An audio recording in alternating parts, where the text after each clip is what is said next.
ايه يوم عرفه. بصوا، يوم عرفه اهم يوم في حياتك كلها. صيامه بيكفر سنه ماضيه، سنتين من الذنوب، سنه ماضيه وسنه مقبله. الدعوه في يوم عرفه مستجابه.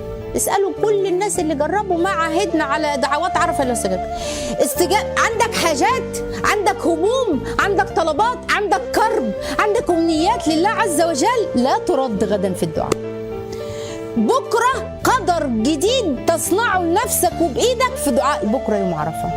اكتر يوم فيه عتق ربنا سبحانه وتعالى بيعتق فيه الرقاب من النار يوم عرفه.